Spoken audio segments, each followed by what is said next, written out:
Baiklah anak-anak, di sini saya akan membahas mengenai sistem starter. Pada pertemuan kali ini, saya akan membahas mengenai sistem starter. Bagaimana anak-anak? Apakah anak-anak sehat?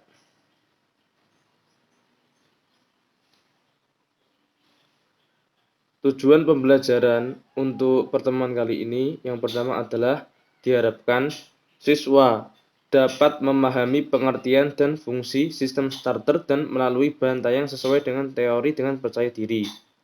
Dan yang kedua, siswa dapat mengidentifikasi komponen motor starter dan cara kerja masing-masing komponen. Dan yang ketiga, siswa mampu memahami prinsip kerja motor starter konvensional. Sistem starter. Mengapa terdapat sistem starter dalam sebuah mesin? Mengapa anak-anak? Itu karena mesin tidak dapat hidup sendiri. Bukan hanya pada mobil seperti truk, starter kecil di bandara untuk memulai penyalaan mesin pesawat. Sekarang, semua mesin pembakaran sempurna membutuhkan bantuan untuk menghidupkan mesin. Mobil yang diciptakan pertama kali menggunakan pegangan tangan yang terpasang pada poros engkol. Jadi hal ini sangat berisiko bagi pengendara karena bisa mencederai tangan, kaki atau anggota tubuh lainnya. Jadi, langkah-langkah keamanan ditambahkan. Pada tahun 1912, Cadillac menemukan cara untuk mulai menggerakkan mesin dengan motor starter listrik. Namun desainnya itu cukup berbeda dengan yang saat ini. Pada tahun 60-an, desain secara universal untuk motor starter itu ditemukan. Jadi, fungsi sistem starter itu untuk menggerakkan pada proses awal mesin agar mesin dapat melakukan langkah kerja. Sistem starter itu sistem yang mengubah energi listrik menjadi energi mekanik berupa gerak putar yang berfungsi untuk meneruskan poros engkol sehingga mesin itu dapat hidup. Motor starter itu adalah salah satu komponen yang ada pada sistem starter di dalam sebuah kendaraan. Motor starter adalah motor seri arus searah yang mengubah tenaga listrik menjadi tenaga mekanik. Motor seri artinya kumparan medan dihubungkan seri dengan angker. Tenaga mekanik yang dihasilkan itu berupa tenaga putar dari poros engkol, angker, roda penerus lewat pinion. Motor starter adalah salah satu motor atau komponen yang ada di dalam mobil yang membutuhkan banyak tenaga listrik untuk menghidupkannya. Jadi motor starter ini merupakan salah satu komponen yang banyak menguras energi listrik dari aki. Prinsip dasar motor starter. Apakah anak-anak ingat dahulu pelajaran fisika mengenai elektromagnetik? Bila arus yang mengalir dalam suatu penghantar konduktor, itu akan dibangkitkan sebuah medan magnet.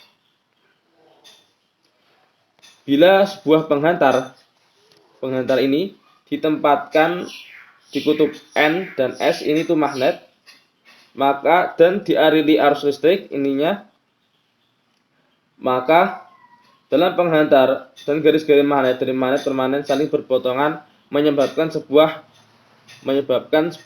magnetic flux. Jika sebuah lilitan kawat yang diletakkan di antara kutub magnet permanen akan mulai berputar bila diberi arus listrik. Hal ini disebabkan arus yang mengalir dengan arah yang berlawanan pada masing-masing lilitan. Jadi gaya yang saling memotong dari lilitan dengan magnet itu sendiri. Pada umumnya, motor starter itu menggunakan elektromagnetik yang terjadi pada field coil dirangkai secara seri dengan armatur. Jadi, jika ada sebuah konduktor itu dialiri arus listrik di dalam sebuah medan magnet, maka itu konduktornya itu akan berputar. Ini juga sama dengan prinsip motor starter. Motor starter nanti motornya itu akan berputar karena adanya arah gerak listrik yang disebabkan perubahan magnetic flux, yang disebabkan oleh perubahan magnetic flux. Ada beberapa jenis motor starter yang ada pada kendaraan mobil.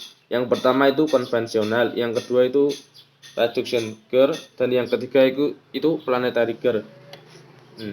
Kita bisa melihat jenis planetary gear itu yang gigi matahari seperti ini. Motor jenis planetary gear ini memiliki suara dan momen puter yang lebih halus, tetapi tetap bertenaga.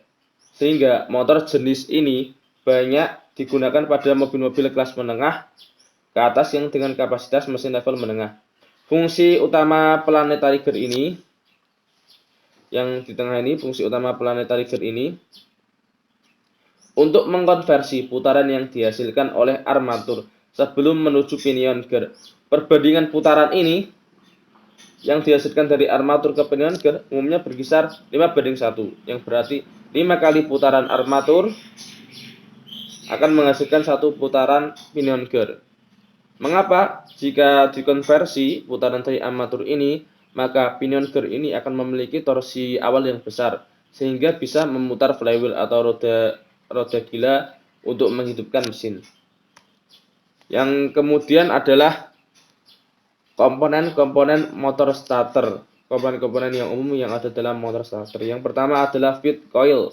Feed coil ini berbentuk kumparan, dan apabila feed coil ini dialiri arus listrik, maka akan timbul medan magnet.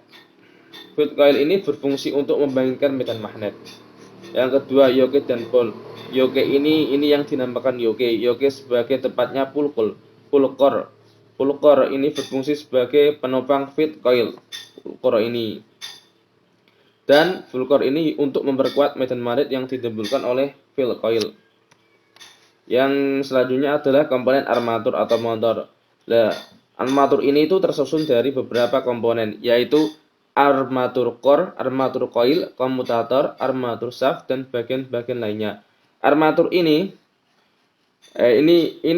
komponen ini yang berputar karena adanya arus listrik yang dialirkan ke komponen ini, dan akibat adanya medan magnet dari feed coil tadi, maka armatur ini akan berputar karena adanya gerak gaya listrik.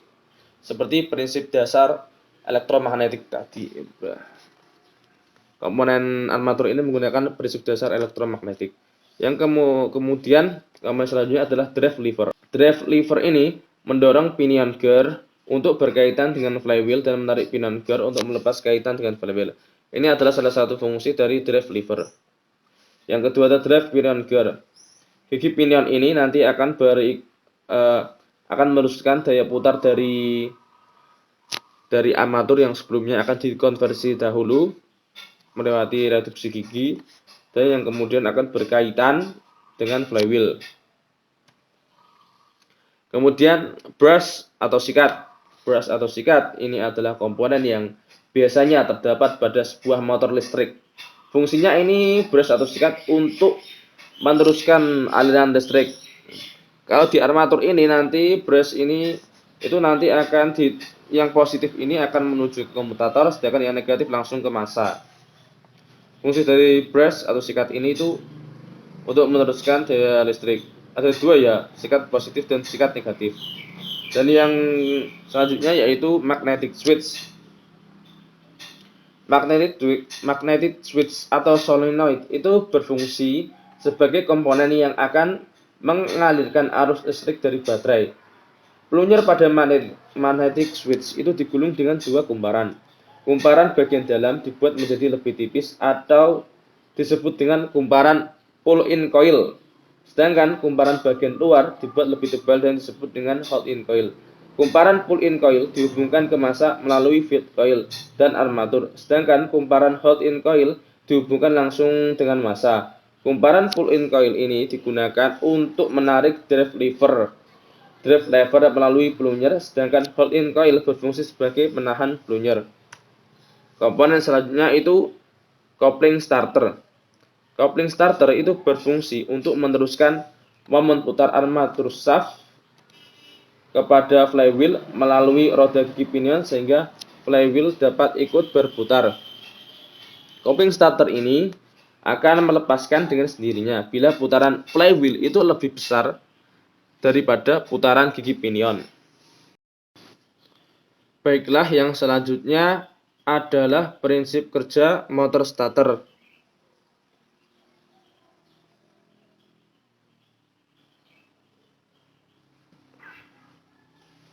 Ada tiga posisi pada saat motor starter itu bekerja. Yang pertama, saat kunci kontak pada posisi start. Arus dari baterai ini akan mengalir melalui kunci kontak menuju ke terminal 50 solenoid, kemudian ke pull-in coil, mengalir ke pull-in coil, kemudian menuju ke terminal C, kemudian ke fade coil, sikat positif, kemudian ke armatur, ke sikat negatif, lalu ke massa. Karena fade coil dan pull-in coil ini dialiri arus listrik, maka akan terjadi pembangkitan medan magnet. Sementara itu, arus dari baterai juga akan mengalir melalui terminal 50 solenoid, kemudian ke hot-in coil, lalu ke massa. Di sini hot-in coil juga mendapatkan arus listrik sehingga terjadi pembangkitan medan magnet. Aliran arus pada pull-in coil dan hot-in coil ini menyebabkan terjadinya kemagnetan pada kedua kumparan. Letak plunger ini di dalam solenoid yang tidak simetris atau tidak berada di tengah kumparan menyebabkan plunger tertarik dan bergerak ke kanan melawan tekanan pegas pengembali return spring.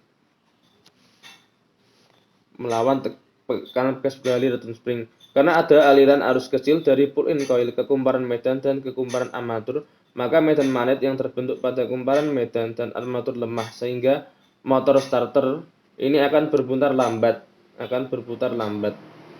Pada saat plunger tertarik, maka tuas penggerak drive lever ini yang terpasang pada ujung plunger juga akan tertarik ke arah kanan, maka akan menyebabkan gigi pinion ini akan berikatan dengan flywheel. Plunger tertarik ke kanan, gigi pinion ini akan mendorong pinion gear ini tertarik ke kanan. Maka drive lever ini akan mendorong gigi pinion untuk berikatan dengan flywheel. Karena feed coil ini arusnya rendah, maka armatur juga akan berputar rendah. Rendahnya putaran armatur juga akan memudahkan gigi pinion ini untuk berikatan dengan flywheel.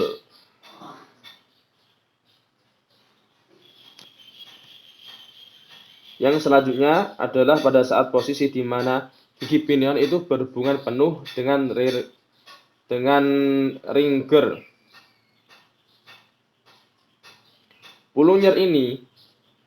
Plunger bergerak ke kanan pada saat kumparan pull-in coil dan hot-in coil menghasilkan medan magnet. Gerakan ini menyebabkan gigi pinion berikatan penuh dengan ring gear dan plat kontak. Plat kontak ini bagian ujung kanan plunger menempel dengan terminal utama pada solenoid sehingga terminal 30 dan terminal C ini akan terhubung. Karena tegangan di terminal C ini sama dengan tegangan di terminal 50, maka tidak ada arus yang mengalir ke kumparan pull-in coil. Sehingga arus ini dari baterai akan langsung melewati terminal 30 plat kontak ke terminal C, lalu ke feed coil, mengalir ke sikat positif, lalu ke armatur, mengalir ke sikat negatif, lalu ke massa. Arus yang mengalir ini karena tidak melewati pull-in coil, arusnya berarti besar, sehingga di feed coil ini terjadi pembangkitan medan magnet yang cukup besar dan armatur ini akan berputar dengan kuat dan cepat. Sementara itu, dalam posisi ini, plunger itu harus tetap menempel pada terminal utama. Maka dari itu, arus dari baterai ini akan mengalir menuju ke terminal 50, kumparan hot-in coil, massa. Karena di hot-in coil ini terjadi pengaliran arus, maka terjadi pembangkitan medan magnet. Untuk karena medan magnet ini dibangkitkan, maka Pulunyer ini akan tetap menempel pada kontak flat sehingga menahan drive lever tertahan dan pinion gear juga tertahan dengan flywheel. Jadi fungsi hot in coil ini untuk menahan pinion gear untuk tetap berkaitan dengan flywheel. Itu penjelasan mengenai gigi pinion, posisi saat gigi pinion berhubungan dengan trigger.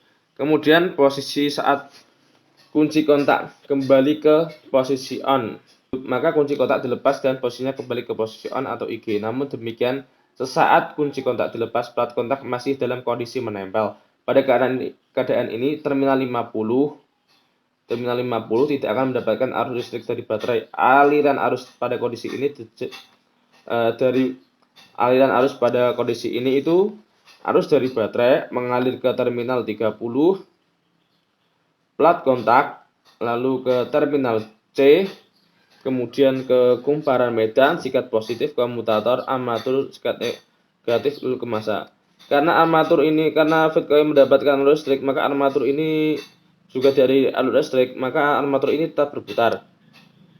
Masih terbentuk medan magnet yang sangat kuat pada kumparan armatur.